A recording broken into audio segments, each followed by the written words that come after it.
Hello everyone, and welcome back to the RuneScape Catalyst League, where I have been hard at work doing a huge variety of training. This is what my equipment's standing at. Not very good, I know.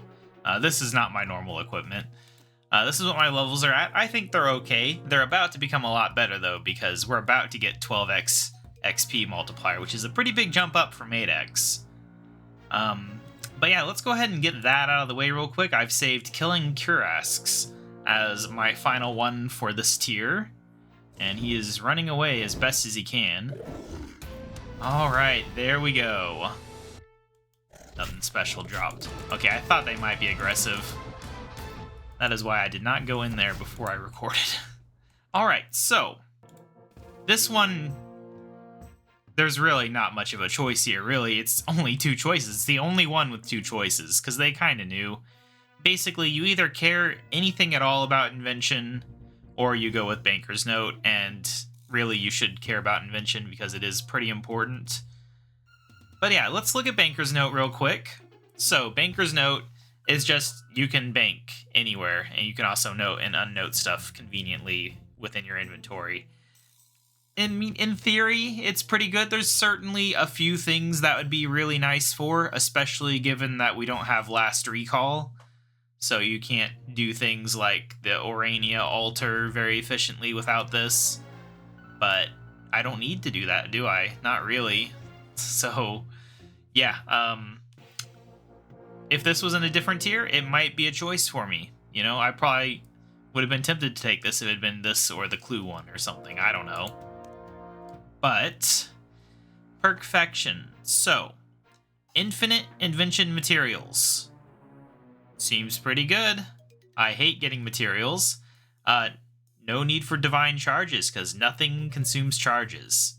I'll actually be messing around with invention machines, probably. I've never done that before. I've built a few, I think, but I've never actually bothered to use them. Helpful perks trigger more often. Not bad. Invention machines run twice as fast, you know. I'll figure that out when I get to it. So now this one's a bit confusing, but basically, whenever you disassemble or alchemize items, it acts like you do both. Which, I'm not really sure the point of getting materials when you have unlimited materials, but, you know, you'll get materials if you alch something now, so that's something. Realistically, I'm going to be dumping everything right into here. All the items that I've been piling up in my bank have been saved up just for that. But yeah, it means that when you disassemble, you get free money, which is really good. And whenever you disassemble, you have a 60% chance to not use up the resource. So you can buy something and disassemble it, and you might disassemble it 2 or 3 times before it finally goes away. So you can make money by buying stuff, is my understanding. It sounds that way, at least.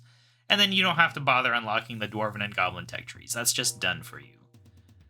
So yeah, basically, invention is going to be pretty nice. I'll be able to get some good things, I'm sure. I don't know how annoying it's going to be to make a bunch of gizmos. I've heard that it can be annoying to get rid of them because disassembling things, you know, you might have to disassemble them 3 times.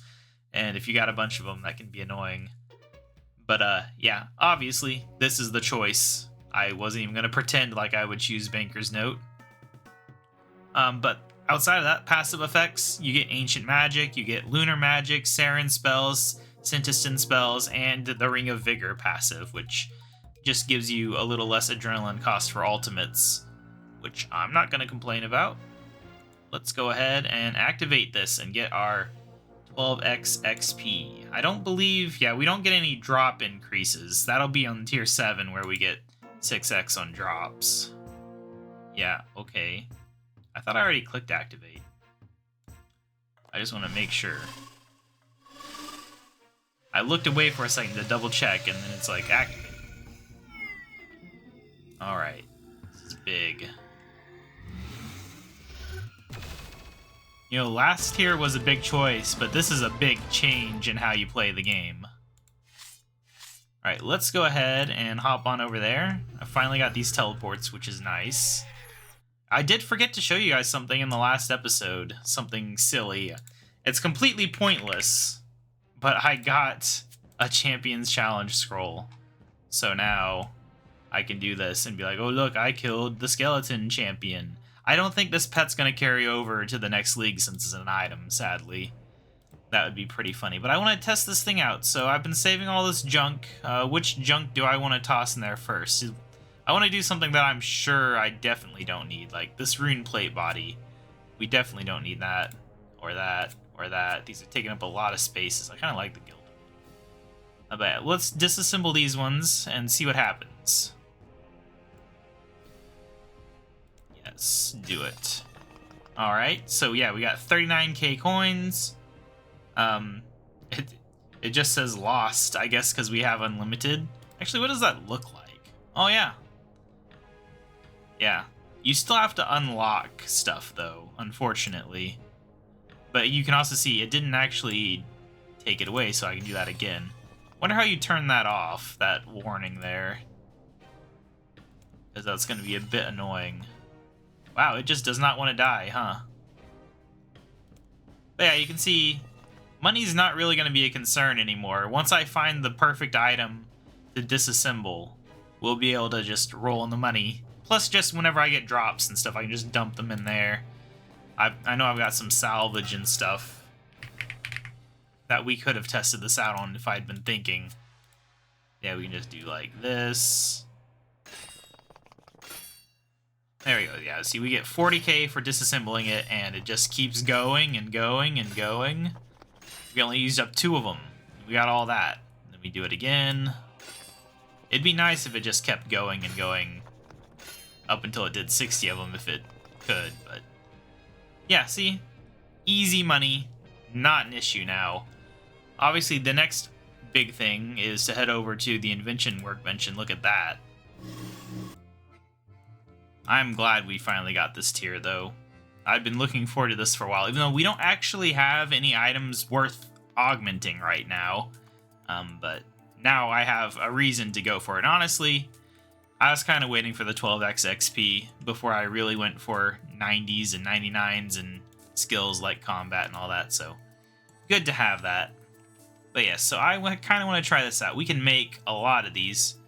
Okay, that's what I wasn't 100% remembering is what these are made out of. So yeah, these are just made out of components. So we can have unlimited gizmos. It kind of feels like they should have just let you choose what you're getting then. Oh gosh, we're going to get levels from this too. But yeah, it's like, what would be a really good one to do? We don't have any rare stuff yet, but I don't know. What does this give? Crackling? Oh, I hate crackling. Let's get rid of that. What do you give? Genocidal? I mean, that's okay, I guess. Yeah, there we go. We got it. But yeah, see, it's just trivial, and we got 2 levels from that. It cost us literally nothing, and we got 2 levels, almost 3. And then we're unlocking all these things. I'll be able to start getting all those things. I think the next time that you guys see this account, I'm going to have a lot of 99s and a lot of stuff. I think the progression from here, because it's a lot of points until the next one. And yeah, I think it'll be in some ways easier, just because I'm not really waiting for anything now. Like, this is a combat-focused tier, and I can do a lot of things with what I have right now, so sure, the 16x XP and higher drop rate's nice, but I don't have to feel like I'm waiting for any unlocks now. Like, this is a pretty good setup we got here. I'm very happy with the selection I've made. And now that I can disassemble, I'm going to do a lot more clues. I started holding off on them because my bank became such a mess and I was saving everything to disassemble. But now is time. I gotta go get some drops. I've not managed to get any rare drops yet. It's kind of annoying. I mean, I've not tried that hard. Like, I couldn't even get a stupid elemental talisman for my Wicked Hood. I tried. It didn't really need to, but I tried. But anyway, yeah, I'm having a lot of fun with this league. We're almost a weekend now at the time of recording. By the time you see this, it will have been a week. But it's a lot of fun, and I'll see you guys then. I'm still hoping to do a stream. It didn't work out because there was yard work and neighbors' apartment getting worked on, and just nothing worked out for me streaming. but at some point. But I'm gonna have to do archaeology not on stream, which it would have been boring anyway. I've not actually trained it. This has all been from Gothixian butterflies that I got from farming and divination. That got me all the way up to level 45. But yeah. I guess in terms of levels, I do have the levels for Big Game Hunter. I did a couple rounds of that the other day. It was a lot of work, but I'm happy to have that level. And now that I'm at 12x, I'm probably going to go for, I think it's 91 Hunter for Kingly Implings, because they're starting to get rarer. I saw a ton of them the first 5 days. I'm not seeing as many anymore. I need to get the level to catch them, because I'm pretty sure that's 200 points. I could be wrong. But anyway, I'll see you guys in the next episode, where things will have changed a lot, I'm sure. Bye!